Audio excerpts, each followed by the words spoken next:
Let me take a moment to take you back in time. It's the late 1990s and you are getting ready for school.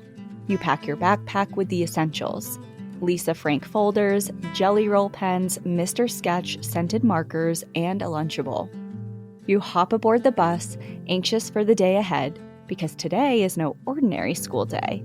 Sure, you'll get to sit in a circle underneath the rainbow parachute in PE and practice hot cross buns on the recorder in music class.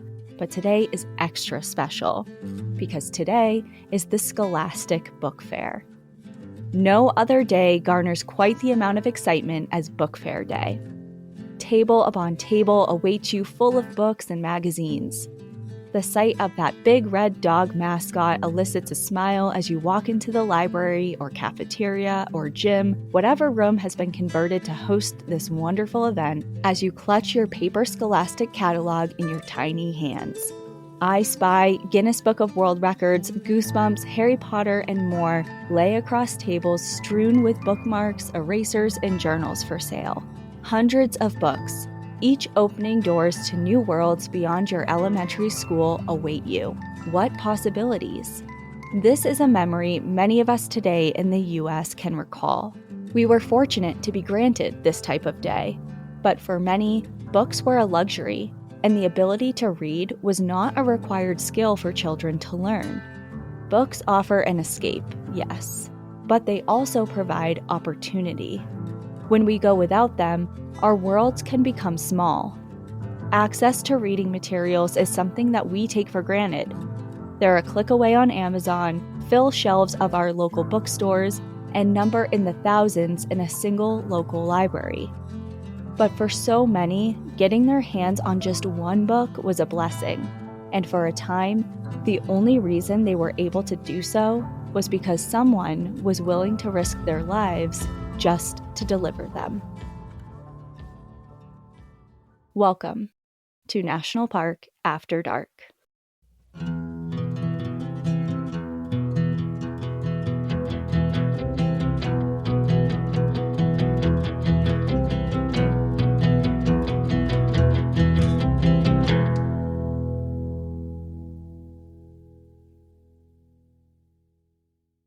You just put me through so many emotions talking about Lisa okay? Frank.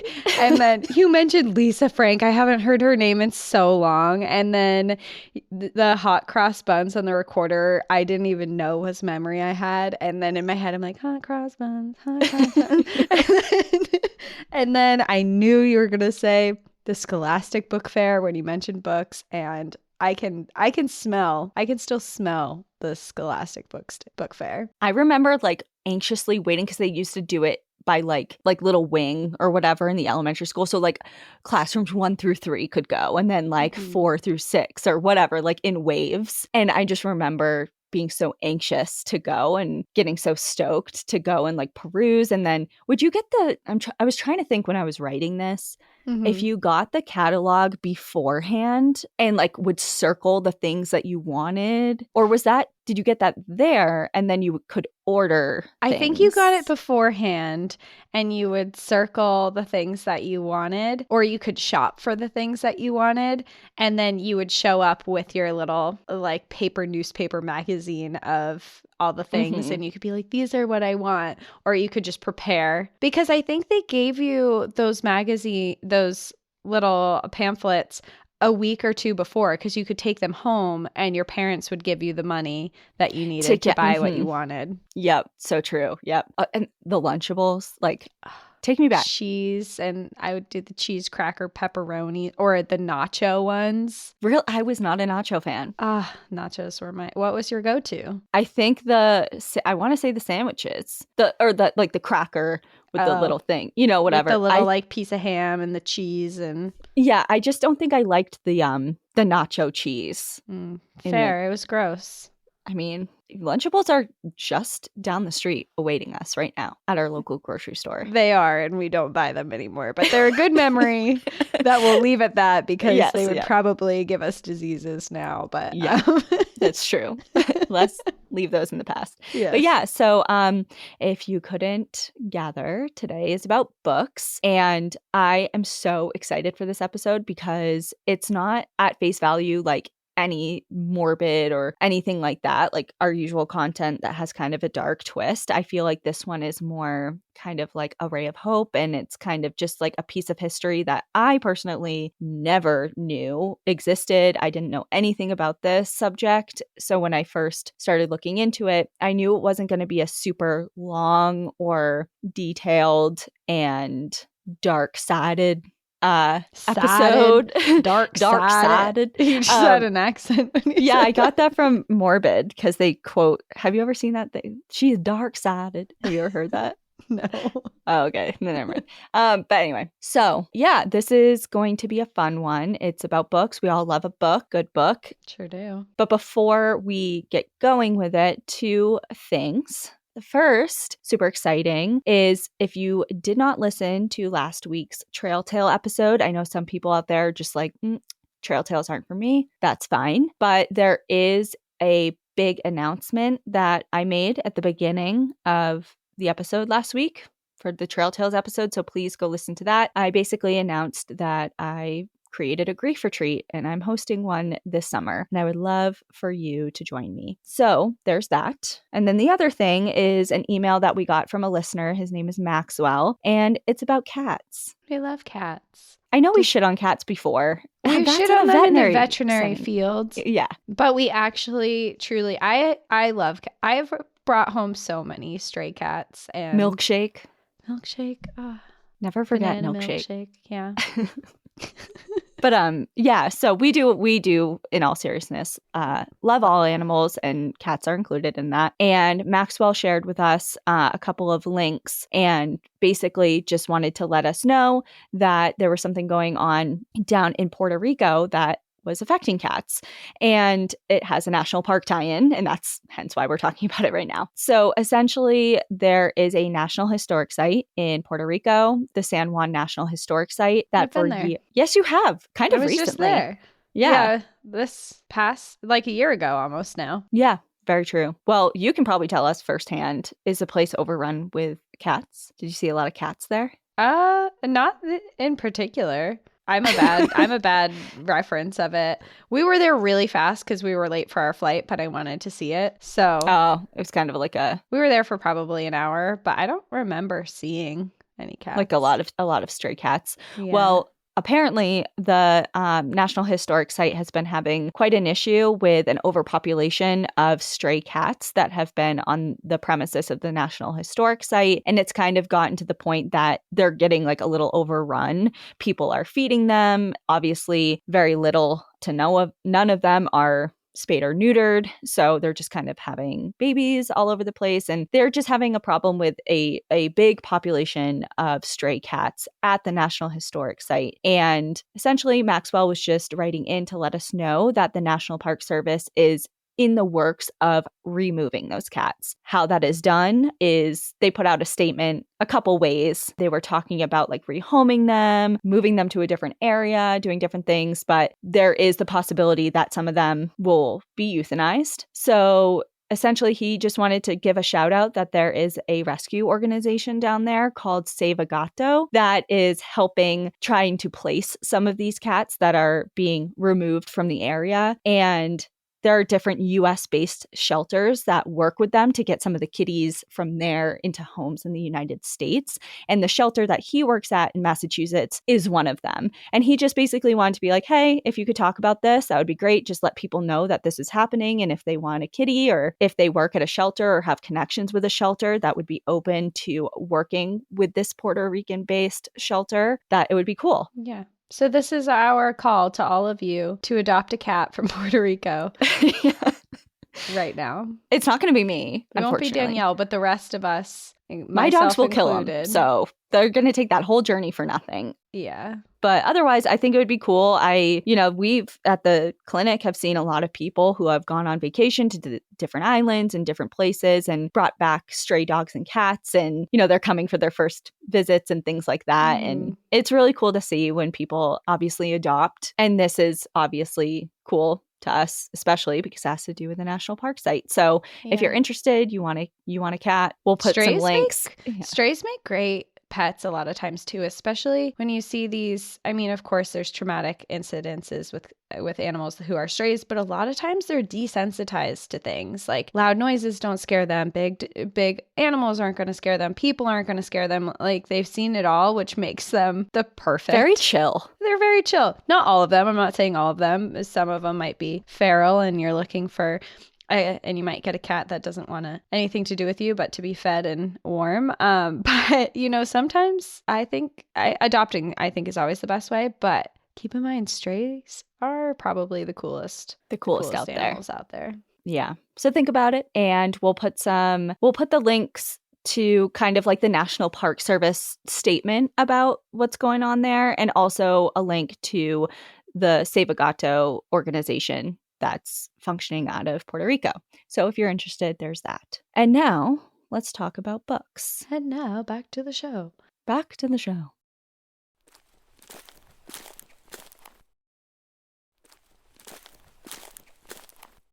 So today's story is going to take place during a really tough time in American history, and that's the Great Depression.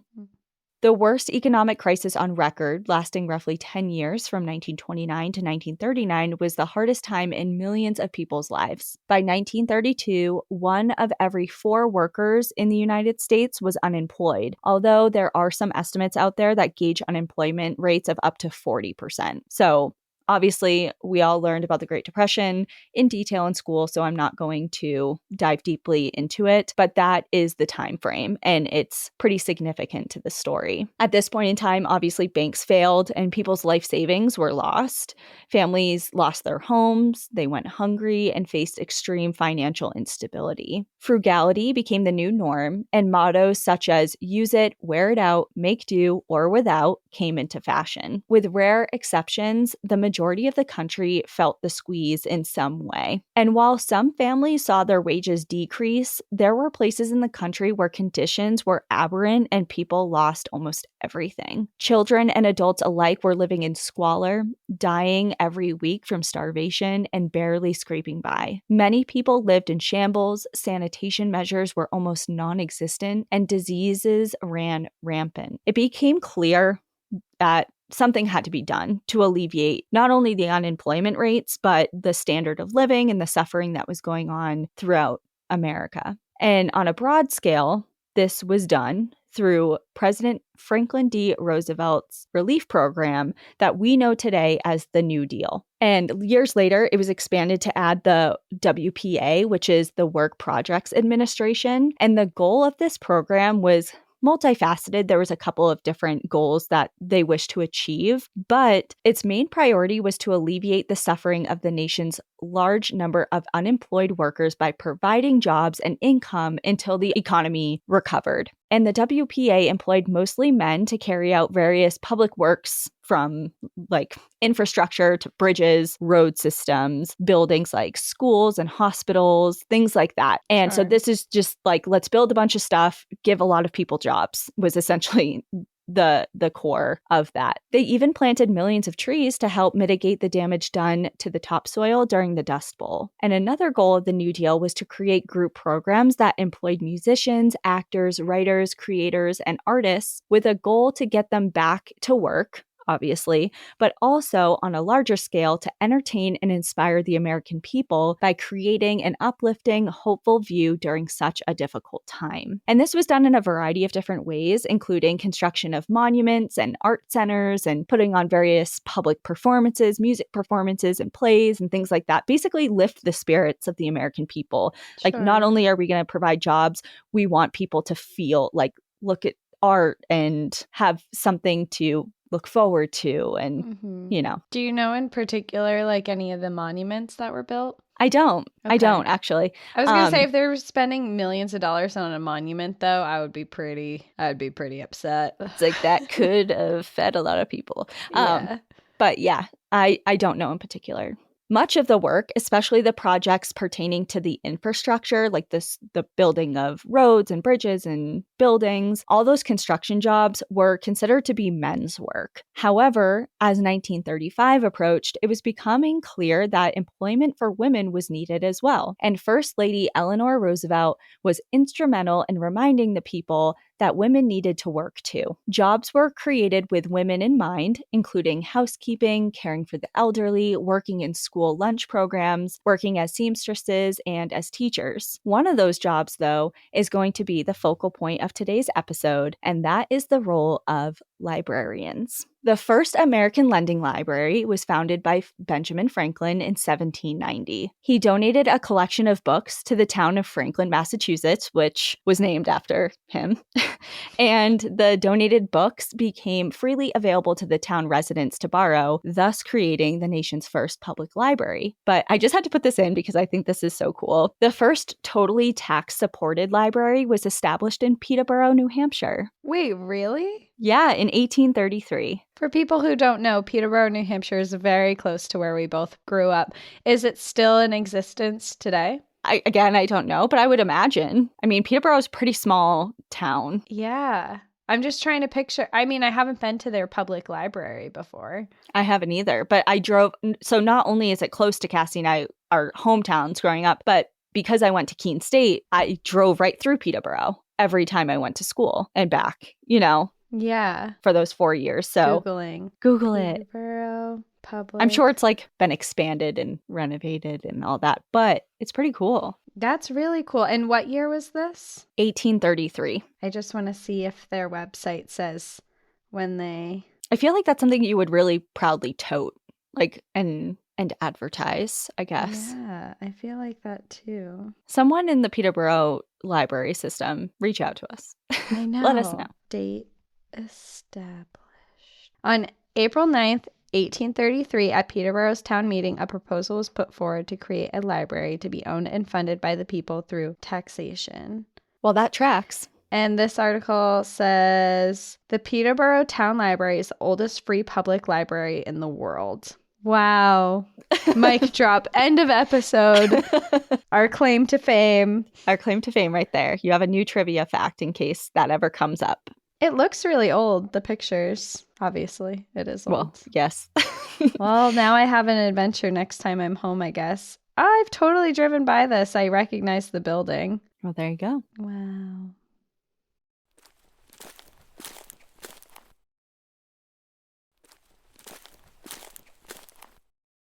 By the time the New Deal was in place, over a century later, public libraries were not a new concept. However, they were not accessible or in existence around areas of the country that were considered impoverished and rural. Without a road system, many places in America required creativity to get books into the hands of their residents. For example, deep in the bayous of Louisiana, librarians delivered books on small float boats that were navigated through the waterways with poles. But it was Eastern Kentucky's Packhorse Library initiative that proved to be one of the WPA's most unique plans of all. The project would send librarians through the rugged, craggy landscape, across rivers, up mountain slopes, and in all weather conditions, including sleet, snow, rain, and relentless sun, across the 10,000 square mile portion of eastern Kentucky to the rural communities tucked amongst the Cumberland Mountains, all alone and all on horseback.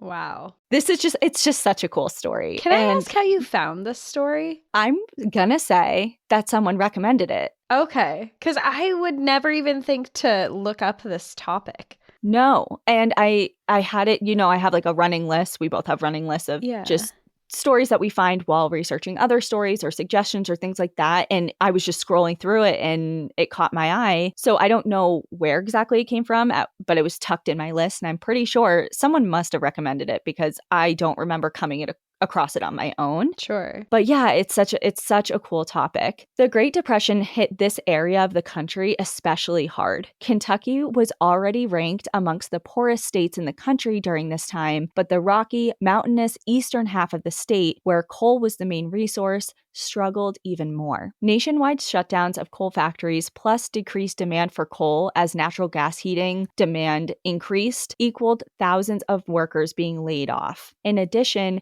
the Ohio River flooded in 1930, killing over 100 people and making farming the area almost impossible in the flood's aftermath. Access to food, clean water, education, and economic opportunities were difficult to come by for many Americans during the Great Depression, but even more scarce for Appalachians. Eastern Kentuckians also struggled with literacy. During the Great Depression, it's estimated that over 30% of Eastern Kentuckians couldn't read. Wow, that's a lot. That's a big percentage. It's a huge percentage, but it wasn't for a lack of wanting, but rather a lack of resources and opportunity. In 1935, the state circulated one book per capita in this area compared to the American Library Association standard of 5 to 10 per capita. So it's an area that is not only, like, on a grand scale, everyone's affected, right? And then Kentucky is getting hit the hardest. And then this portion of Kentucky is getting hit even harder. So they're amongst the most affected, disproportionately so. I mean, they're already struggling in a lot of different ways. And then just to get hit even more. And the fact that they're so, at this point in time, it's the mid-1930s, there aren't roads out there. So to get access to kind of the rest of the quote unquote outside world is nearly impossible.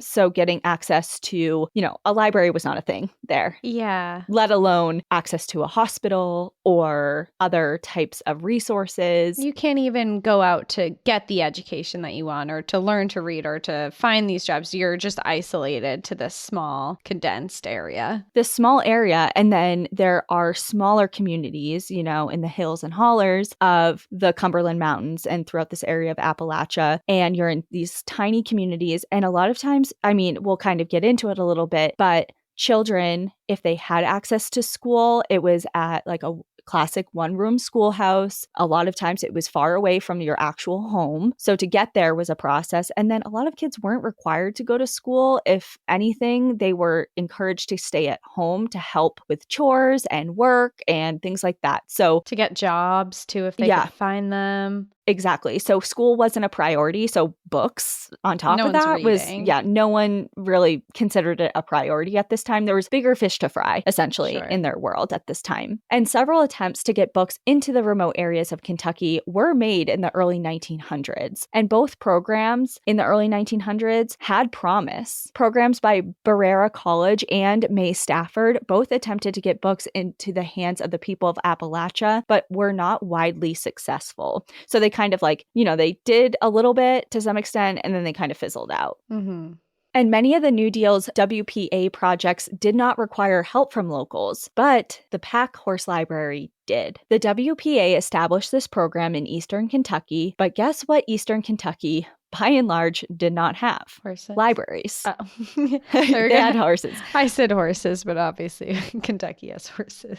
So they didn't have libraries. This project essentially said, okay, we're going to get librarians out on horseback and we're going to have them deliver books into all these remote communities in the hills and hollers. I would never picture this as a librarian's job. So this is amazing to hear this. Well, it's like, okay, so that's great, but there's no library. So where are they going? And what librarians? There's no library. You know what I mean? It's like, this is a great concept, but we have some foundation work to do first.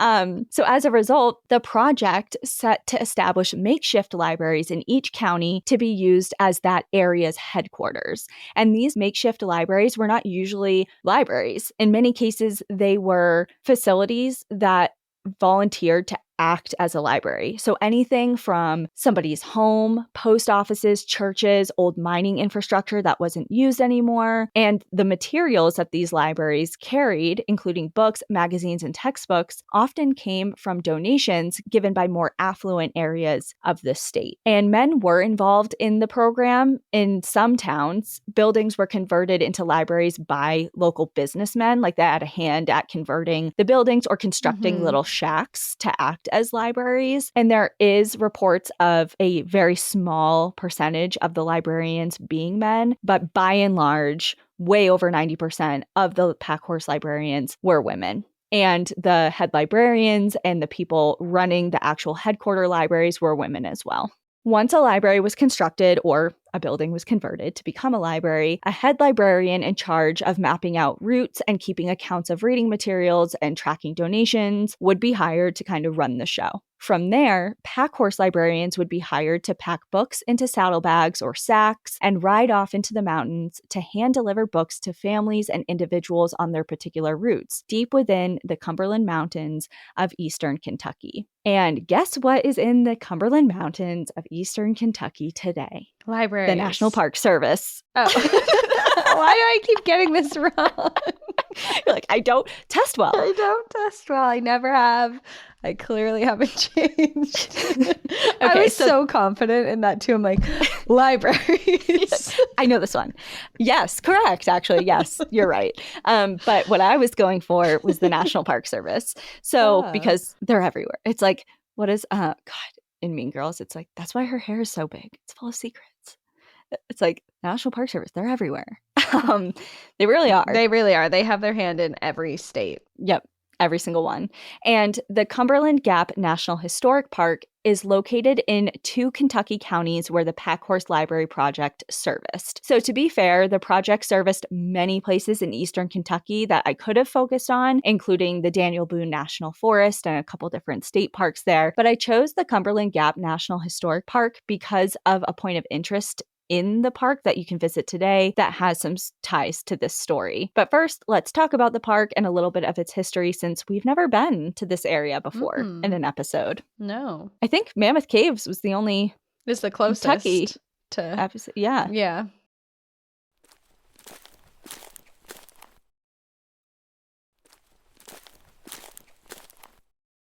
This National Historic Park is located at the borders and intersections of 3 different states, Kentucky, Tennessee, and Virginia. It is named after the Cumberland Mountain Gap, which is a natural break in the Appalachian Mountains. Amongst the oldest mountains on Earth, the Appalachian Range extends from Canada to central Alabama, is up to 100 miles wide in some points, and runs for nearly 2,000 miles. The Cumberland Gap, also known as the first gateway to the west, is a natural V-shaped break in the mountain chain, and it allows for an easy passage for wildlife and humans alike across the range. And it's actually only one of 3 natural passages throughout this whole mountain chain. Because of that, it is highly valued, and especially was back before road systems were built. It was used for centuries before European presence by many native nations for travel, trade, and hunting. In the mid-1700s, Daniel Boone made his first passage through the gap, later blazing a road in which upwards of 300,000 settlers would use on their own journeys into the Ohio Valley in the following 3 decades. So in 30 years after he constructed this road, over 300,000 pioneers used it to get into the West. Lewis and Clark traveled back from their westward journey through this area, and it was vied for between the Union and Confederacy during the Civil War, as it was considered a very strategic location and one that both sides wanted control of. It saw its fair share of strife as hundreds of pioneers lost their lives here, either due to the conditions on the journey, whether it be weather or disease, or altercations with indigenous peoples. As time went on, pioneers began settling the area, not just using it to pass through. What is now the park had small communities dotted throughout the hills, dozens of homes, a handful of schools, churches, and burial grounds. In 1922, the first discussions of creating a national park in this area were held, primarily to protect large swaths of forested land, and due to its historical significance. That is kind of the basis of why they wanted to create a park in this particular area. And by the 1940s, the 3 states, Tennessee, Kentucky, and Virginia, started purchasing lands and accepting land donations for the establishment of this park. The park was given congressional approval in 1940, and the Cumberland Gap National Historic Park was officially dedicated in July of 1959. Today, the park is nearly 14,000 acres and features over 80 miles of hiking trails. Roughly 730,000 visitors come every year to explore the history, geology, and wildlife that the park has to offer. Two of the most popular attractions and places to take ranger-led tours in this park are the Gap Cave and the Hensley Settlement. And thankfully for you, we're not talking about the cave.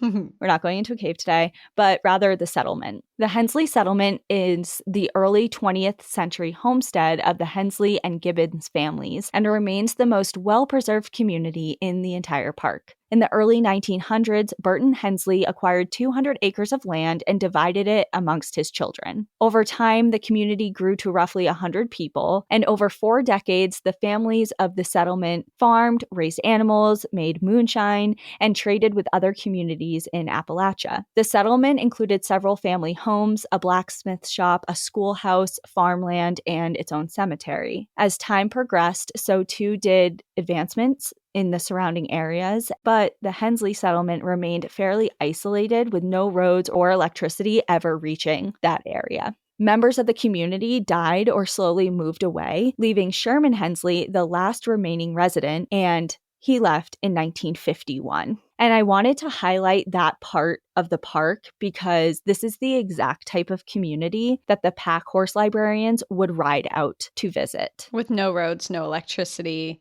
not Correct. a lot of people. Yep, really Okay. isolated. And obviously, they traded and, had relations with other smaller communities in the area, but they were pretty remote and isolated. And that's how a lot of these small communities were in this part of the state. So back to the Packhorse Project. So the librarians, who are all women with, like I said, very few exceptions, would prepare for work well before dawn and ride off into the remote mountains to deliver materials to those not in reach of the libraries themselves. Women lined up to apply for these positions when the Packhorse Library was first announced, wanting to make a difference in the lives of their fellow Kentuckians and to earn a salary for themselves and their struggling families. However, the WPA only provided funds to hire the librarians, but the gig was, of course, a team effort. The Packhorse Librarian was nothing without her teammate, which was her horse or her mule. The women were paid a salary of $28 a month, equating to roughly $640 a month today. So very small salary. Very small salary.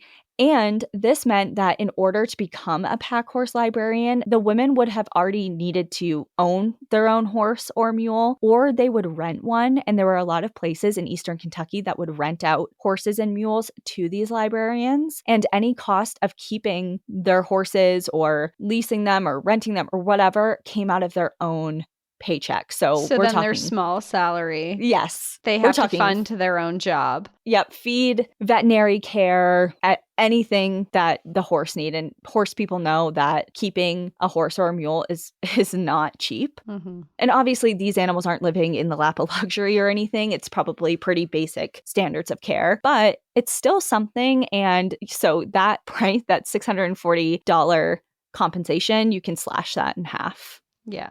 The rest of the money was used to care for themselves and their family. So that was like their take-home pay. Hey, it's better than, I'm sure, not doing anything. That's right. Especially in the Depression. Additionally, with no paved roads, the job was a dangerous one. Mountainsides and creek beds were often used as travel corridors, and many of them were named for the danger that they posed. For example, Troublesome Creek, Shin Creek, and Hell for Sartin were Hell for Sartin. It's going to be hell for Sartin. So those are kind of just like that gives some insight into the terrain that they were having to navigate. And the women learned to trust their horses with their lives. 9 to 10-hour days were standard, and their routes were about 18 miles per day on average. And again, they were out in all sorts of weather conditions. There was no, it's snowing today. No, they were out. Forrest Cook, the son of a Packhorse librarian, recalls that his father would often meet his mother outside after a long day's work in the winter, and he would have to chip away the ice that had cemented her feet in the stirrups, locking them in. And Wow. again, so just like a visual, like these women were really committed, and men. If their mule or horse died on the trail, which sometimes they did, they would have to continue on foot, carrying their sacks of books that could be well over 100 pounds. Thousands of people who lived in the hollows and hollers of Kentucky's mountains at this time were without telephones, newspapers, or radios. No paved or gravel roads connected the isolated small communities to one another, and on many occasions, a visit from the book lady offered the only connection that many of these families had to life outside of their tiny corner of the world. Initially, some of the residents of Kentucky were really hesitant about this program. Number one, it was government funded, at least in part. And right away, they're like, we're wary. Like, this is a time don't that have a lot of faith in the government right now. So they were kind of right away skeptical. Some locals were also very skeptical about what the books and reading materials actually consisted of, because by and large, the people of Eastern Kentucky were extremely conservative and very religious, and were particular about what types of messages that these books and magazines and reading materials may have offered. But soon, especially after seeing the types of materials that were being offered, people really looked forward to their visits from the book-toting women on horseback, especially as the librarians were locals. These weren't outsiders coming in and determining what was best for them and their communities. These were people that they knew, or at least knew lived there. So they were a little bit more welcoming. It wasn't like this government official that from, the big city that came in and was like, you'll be reading this. It was exactly someone that they could know and trust and was part of the community. Yep. And I will say that a lot of the materials were filtered through. So it wasn't just like anything and everything that was being donated would get into the hands of people. There was a measure to kind of filter out some of the more scandalous type of materials that weren't really suited by their standards to the people. Which is funny in itself, just that you're in the Depression, no one has access to books, and you're being picky about what you do have access to. But yep.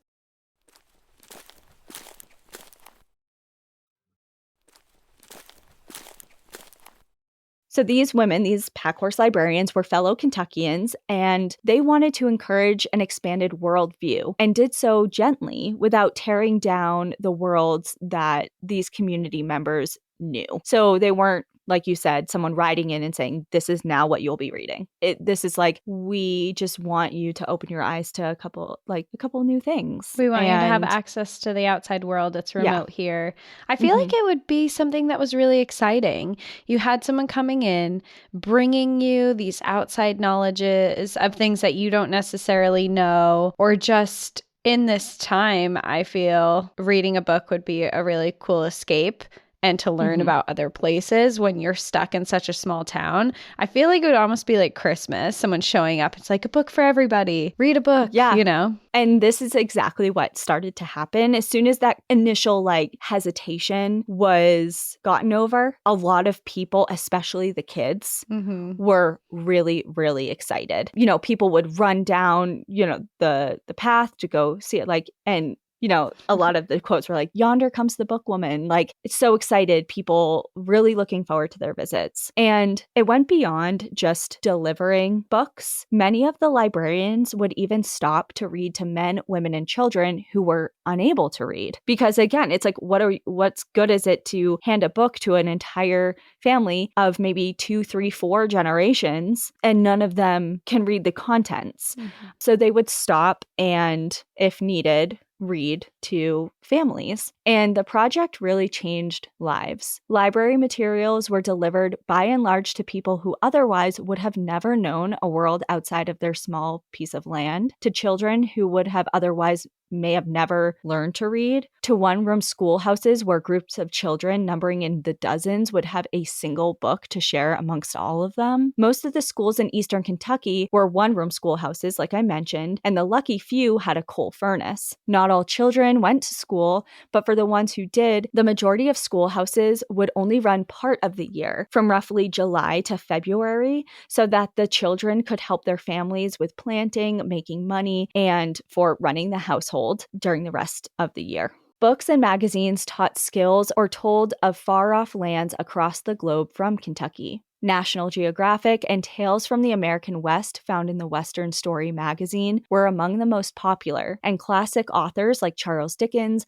Mark Twain, and William Shakespeare entered the log cabin homes and schoolhouses for the very first time. It was always children's books, however, that were in the highest demand, especially those with pictures. Often, these books would be requested by adults who had never been taught to read, and it was actually quite common at this time in this area for the children to be the first in their families to become literate, and they would then go on to teach their parents and their grandparents the skill of reading. So it is changing lives. You're fixing the economy like one family at a time because you're giving people a chance to have bigger opportunities. Right. Like, yes, initially you're employing the librarians, which is, remember, like what I said, the WPA is like all about is giving jobs to unemployed people. So yes, that's one part of it. But like you said, the effects are much larger than just individually funding individual people. And as books and materials were all donation-based, many of them came to the Packhorse Library program in pretty bad condition. Add in being carried in saddlebags, pillowcases, and suitcases for transfer, and then being heavily used going from home to home.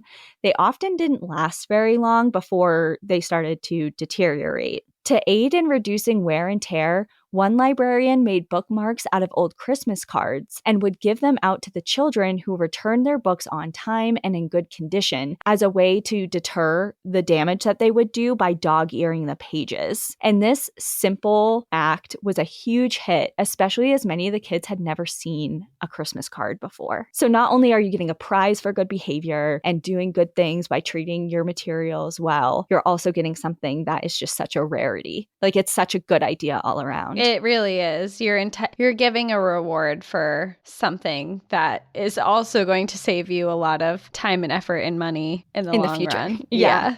The women became innovative with deteriorating materials as well. They started making their own books, leaving nothing to waste by taking bits and pieces of what remained of different types of books and magazines, and they created scrapbooks, filling in the spaces with their own knowledge, recipes, or DIYs. Some of the recipes or quilt patterns came from people of the mountains themselves, who felt really uncomfortable by just like receiving a book for free with them not needing to do anything. So in turn, they would meet the bookwoman outside with a treasured family tradition or recipe when they came riding up to their homes. That's so nice. So they used a lot of these donations of recipes and quilt patterns and just different tips and tricks and things about running homes. And the librarians would now put those into scrapbooks that they would disperse out as well. So it's a way to share knowledge and information amongst isolated communities. Yeah. These librarians are badass. Yeah, they are.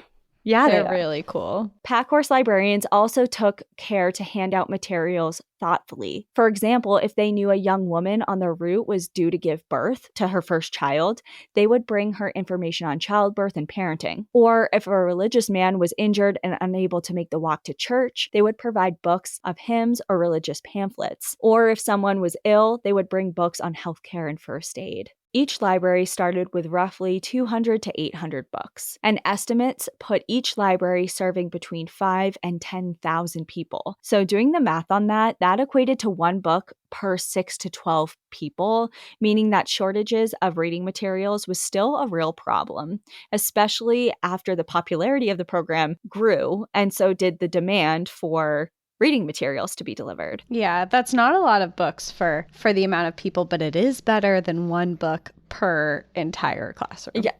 Yes, so we're getting there slowly. We're getting there. We're getting there slowly. Several people stood up and spoke out, arguing the need for more financial support for the program. And one of those champions was a woman named Mrs. Lena Knopfsier, who served as the chairman of the library services for the Kentucky PTA. She actually went around the entire state of Kentucky to different PTAs, so the parent-teacher associations, requesting donations and support with the firm argument that, quote, library service should be provided for all people, rural as well as urban, colored as well as white. Her fundraising efforts resulted in the most successful means of raising money and donations for the duration of this project. Word of the program and the women risking their lives to run it eventually reached well beyond the borders of the state, and soon donations of books, magazines, and reading material of all kinds came by the crateful from all around the country from people eager to fill the shelves of the newly founded Packhorse Libraries of Kentucky.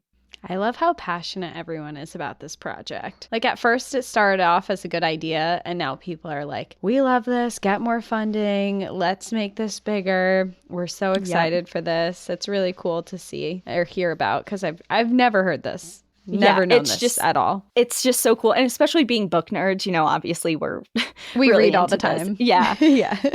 The program was a wild success, and the WPA actually regarded it as one of their crown jewels. Early into the program, in 1936, the program began in 2 counties and employed 8 packhorse librarians. Eventually, the program reached 30 counties in eastern Kentucky, serving hundreds of schools and served over 100,000 residents and employed roughly 200 librarians. The librarians delivered the books to everyone, as they felt everyone had the right to them, and this included people who were often discriminated against for various reasons, including people of color, sex workers, moonshiners, and those with different religious beliefs. For the women in eastern Kentucky who may have not ever held a job and who had starving families, the Packhorse Library Project was not only a way to provide money, but their employment was a great source of personal pride. They left their isolated log homes to gain independence and to pioneer a government program with the knowledge that they were contributing to their communities in which they loved dearly. The service they provided helped their community members cultivate a better life, gain more knowledge of the outside world, and dream of the possibilities that lay beyond the hollers of eastern Kentucky. The program also played a huge part in increasing the literacy rate.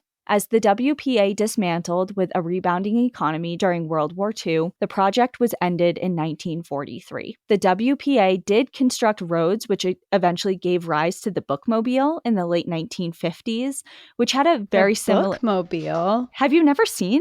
I don't think so. I'm picturing the Wienermobile, but a giant book instead of a hot dog. Interesting. I feel like I've gotten a visit from the bookmobile, or the school did a couple of times. But yeah, it's literally just like a car that has like the bed of a truck that has like shelving and it opens up and there's books in it. It's like a little traveling library or I feel bookstore. like I've never seen that before. Oh. Maybe I have and it's just not in my memory anymore. Well, the Scholastic Book Fair was, and that's a win. Yeah, that's important. So the bookmobile had a similar mission, and according to data from the American Library Association, as of 2018, Kentucky has the most bookmobiles of any state, and they have 668. That 668 bookmobiles. That's still amazing. Going strong. Still happening today. So they're going to schools and yep, they're like really took the history of getting books out there in different ways and just carried it through. I mean, it is their history. You might as well keep it going. That's so cool. That's amazing. However, the roads weren't constructed everywhere. And with the shutdown of the Packhorse Library program, the years that followed the Packhorse program's closure and then the rise of the bookmobile, that kind of lull in years, left many Eastern Kentuckians with very little or no library services at all. The county libraries that remained open struggled financially and were not equipped to consider delivery or outreach as the Packhorse program had been able to do. So now that the WPA program shut down, it kind of left a lot of places high and dry. You know, they weren't paying the librarians and they couldn't fund it themselves, that type of program themselves. In 1956, Congressman Carl D. Perkins sponsored the Library Services Act, the first federal level appropriations act for library services. The act helped provide funds to libraries across the nation to assist with construction of new library buildings, library branches, hiring library staff, and more. It's no coincidence that Congressman Perkins was a young man in the 1930s, a teacher in eastern Kentucky's rural Knott County in a schoolhouse that was serviced by one of the Kentucky's Packhorse librarians. So he saw it firsthand. And was like, you know what? I want to do something when I'm older that has to do with books. And he did. I just love that so much. It came full circle. It sure did. And to conclude, I wanted to take a quote directly out of one of the books that I used for research, and it's called Down Shin Creek, The Packhorse Librarians of Kentucky by Kathi, Appelt, and Jeanna, Cannella, Schmitzer. And it's a really cool book. It's I wouldn't say it's like I think it's like less than 100 pages, and it has a lot of photos, and it's not like a picture book with little information, but it's a good balance of a lot of historical photos of the Packhorse librarians on their mules and horses and going up mountains and through creeks and hand delivering to people in log cabins. And it's just really, really cool. So the quote is, quote, "The Kentucky Packhorse Library Project and its bookwomen deserve credit for their services and acknowledgement for their part in library history. Indeed, the very history of our country. What they gave couldn't be measured in money, for what they gave was no less than the keys to the world."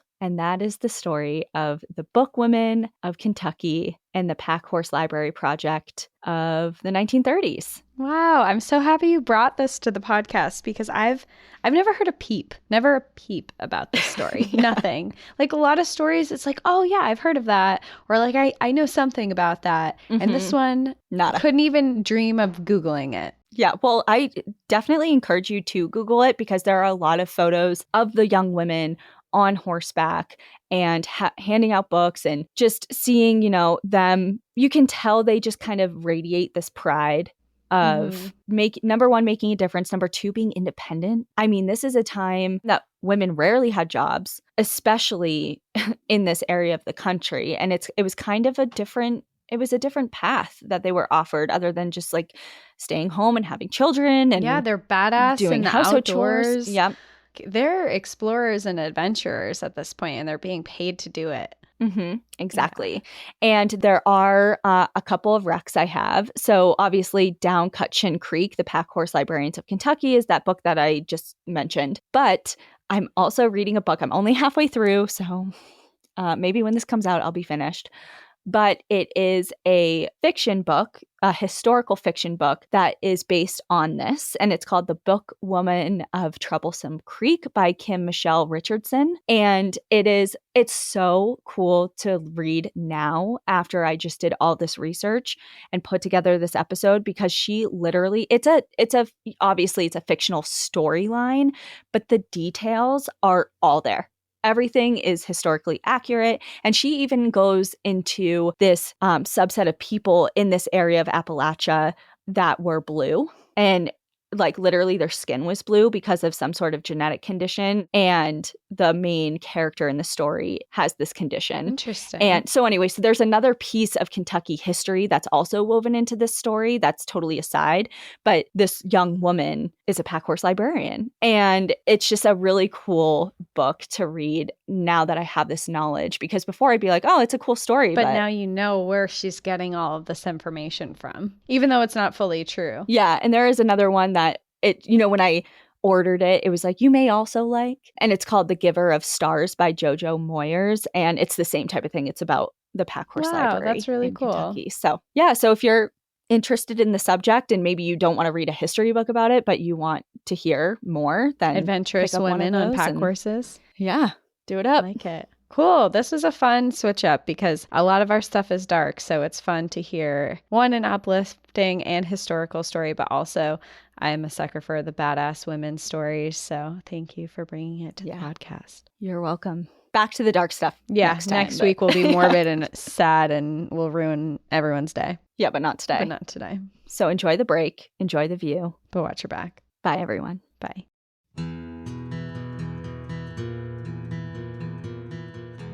Thank you so much for joining us again this week. If you have a trail tale or story suggestion, send us an email at stories@npadpodcast.com. Follow us on Instagram and Facebook at National Park After Dark and on Twitter at NPAD Podcast. Join our Outsiders Only community on Patreon or Apple subscriptions to listen ad-free, unlock monthly bonus episodes, and exclusive content. And remember, when you support our sponsors, you are supporting our show. For our exclusive discount code codes and source information from today's episode, check out the show notes. For more information on our show, our book recommendations, merch updates, and more, visit our website at npadpodcast.com. And please rate, review, and subscribe from wherever you listen to podcasts.